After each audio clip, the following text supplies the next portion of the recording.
राजमाने येथील घटनेच्या निषेधार्थ मांग गारुडी समाजाचा भव्य मूक मोर्चा, समाज एकजुटीचे दर्शन. मोर्चाच्या यशानंतर समाज बांधवांचे आभार. एकता आणि न्यायासाठी लढा कायम ठेवण्याचा निर्धार. नाशिक जिल्ह्यातून मालेगाव तालुक्यातील राजमाने गावामध्ये मांग गारुडी समाजावर काही समाजकंटकांकडून झालेल्या भ्याड हल्ल्याच्या निषेधार्थ समाजाच्या वतीने भव्य मूक मोर्चाचे आयोजन करण्यात आले होते. या मोर्चामध्ये नाशिक जिल्ह्यासह विविध भागातून मोठ्या संख्येने समाज बांधव, पदाधिकारी, कार्यकर्ते आणि समाजप्रेमी नागरिक सहभागी झाले होते. मोर्चा अत्यंत शांततापूर्ण, शिस्तबद्ध आणि उत्साहपूर्ण वातावरणात पार पडला. समाजावर झालेल्या अन्यायाचा निषेध नोंदवताना उपस्थितांनी एकजूट आणि सामाजिक बांधिलकीचे दर्शन घडवले. मोर्चामध्ये महिलांपासून युवकांपर्यंत सर्व घटकांचा उत्स्फूर्त सहभाग दिसून आला. समाजाच्या विविध मागण्यांकडे शासनाचे लक्ष वेधण्यात या मोर्चाला यश मिळाले असून काही महत्त्वाच्या मागण्या मान्य करण्यात आल्याची माहिती आयोजकांनी दिली. या आंदोलनात राज्याच्या कानाकोपऱ्यातून मांग गारुडी समाजाचे अनेक नेते, कार्यकर्ते व समाज बांधव उपस्थित राहिले. त्यांच्या पाठिंब्यामुळे समाजाची ताकद आणि एकजूट अधिक दृढ झाल्याची भावना व्यक्त करण्यात आली. नाशिक जिल्हा व मालेगाव तालुक्याच्या वतीने उपस्थित सर्व मान्यवर, कार्यकर्ते आणि समाज बांधवांचे मनपूर्वक आभार मानण्यात आले. यावेळी मांग गारुडी क्रांती सेनेचे राष्ट्रीय उपाध्यक्ष तथा महाराष्ट्र राज्य टायगर ग्रुपचे नाशिक जिल्हा सदस्य आणि महाराष्ट्र राज्य हिंदू एकता आंदोलन पक्षाचे नाशिक शहर संघटक प्रकाशभाऊ गायकवाड यांनी समाज बांधवांना एकत्र राहण्याचे आवाहन केले. त्यांनी सांगितले की समाजावर अन्याय झाल्यास सर्वांनी एक दिलाने उभे राहून न्यायासाठी संघर्ष करणे आवश्यक आहे. समाजातील एकता आणि परस्पर सहकार्यामुळे सामाजिक प्रगतीचा मार्ग अधिक मजबूत होईल. तसेच वारुषा आईच्या चरणी प्रार्थना करत समाजातील सर्व बांधवांना एकत्र येण्याची बुद्धी, शक्ती आणि संघटनात्मक बळ प्राप्त हो, अशी भावना व्यक्त करण्यात आली.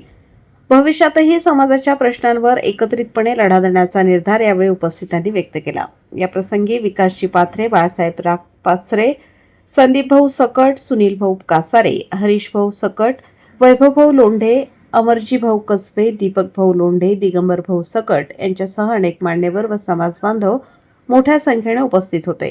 कुणीतरी एकटं जाऊन कुठेतरी काही करण्याचा काही भाग पाडू नका. वारंवार विनंती करतो, मागण्या मान्य झाल्या, शासनाचा आभार आहे. परंतु शिष्टमंडळामध्ये आम्ही आहोत. शिष्टमंडळामध्ये प्रमुख महाराष्ट्राचे काही प्रमुख लीडर आहेत.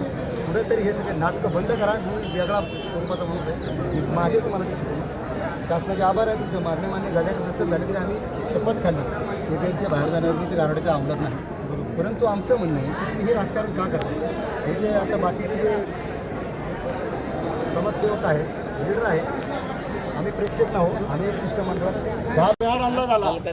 त्या भ्याड हल्ल्याच्या निषेधार्थ आपण महाराष्ट्रातील कानाकोपऱ्यातून जे समाज बांधव, विजय लोंढे असतील, संजय पाथरकर असतील, अर्जुन पाथरकर असतील, यांच्या आव्हानाला प्रतिसाद देऊन आपण सर्वजण या ठिकाणी उपस्थित राहिलात. त्याबद्दल समस्त मांगारुडी समाज, सकल मांगारुडी समाजाच्या वतीने आपले आभार मानतो, आपले धन्यवाद व्यक्त करतो. मी आपल्या सर्वांच्या साक्षीने प्रशासनाला एक सांगतो की मांगारुडी समाज इतिहास जर बघितला तर ही एक गुन्हेगारी जात आहे. पण त्या गुन्हेगारी प्रवृत्तीवर आणायला भाग पाडू नका, एवढंच मी ठणकावून सांगतो. आपल्या भूमिका असतील, ज्या आपल्या मागण्या असतील, त्या सचिन लोंढे साहेब असतील, दिगंबर सकट साहेब असतील,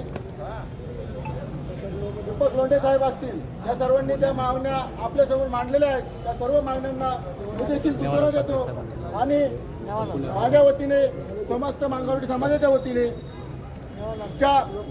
जे काही निवेदन आपण देणार आहोत त्या सर्वांना मी समर्पण करतो. त्यांना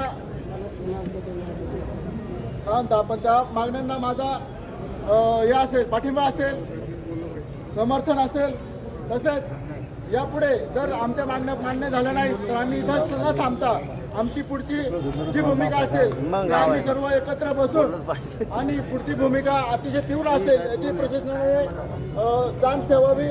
आणि आज जे काय आम्ही शांततेने आलो आहोत, उद्या आम्ही शांततेने नाही येणार याची आम्हाला आज सुद्धा माहिती नाही. त्यामुळे आज आम्ही जे आलो आहोत शांततेच्या मार्गाने, त्या आमच्या मागण्या लवकरात लवकर पूर्ण कराव्या. नाही तर आम्ही या ठिकाणी ठाण मांडून या ठिकाणी बसू. एवढं बोलतो आणि थांबतो. जय हिंद, जय महाराष्ट्र, जय भीम, जय श्रीराम. बाजूला करून फक्त एक समाज बांधव म्हणून आज इथं उपस्थित झाला सर्व, याबद्दल मी तुम्हा सर्वांचं मनापासून आभार व्यक्त करतोय। आणि राजमाने गावामध्ये या माझ्या मांगरोळी समाजाच्या माझ्या माता बहिणी, माझ्या समाज बांधवांवर, या समाजकंटकांनी जो अन्याय केलेला आहे, या अन्यायाला वाचा फोडण्यासाठी आज माझा मांगरोळी समाज संपूर्ण महाराष्ट्रातून एकत्रित झाला आहे। या सर्व समाज बांधवाची ताकद या शासनाने, प्रशासनाने, पोलीस प्रशासनाने जी घ्यावी, की आताच आमच्या काही नेत्यांनी सांगितले की आम्ही थंड आणि लढाऊ वृत्तीची लोक आहोत आणि आमच्यामध्ये आज इतिहास गवाह आहे। इतिहासात तुम्ही बघा की हे गप्प बसणारे नाहीत। का गप्प बसलाय? की सर्व महामानवांच्या आदर्शामुळं, त्यांच्या वर्तनामुळं, त्यांच्या विचारांमुळं हा मांगरोळी समाज आतापर्यंत कुठेतरी शांत बसलेला आहे। माझं या प्रशासनाला सांगणं आहे, जर आमच्या समाज बांधवांना लवकरात लवकर न्याय जर मिळाला नाही तर याच्या पुढे हा संपूर्ण मांगरोळी समाज फक्त महाराष्ट्रात नव्हे तर संपूर्ण भारतभर राहणार आहे आणि तिथे तिथे त्या त्या जाग्यावर तीव्र प्रकारचं आंदोलन होईल आणि त्याचं जे प्रताप जे घडतील याची पूर्ण जबाबदारी प्रशासन आणि पोलीस प्रशासन आणि या जिल्हाधिकारी आणि प्रत्येक या शासनाचं या सरकारचं राहील। तर डोळे झाकून बसू नका। हा भिकारी काय रांगडा नाही, हा लढणारा आहे।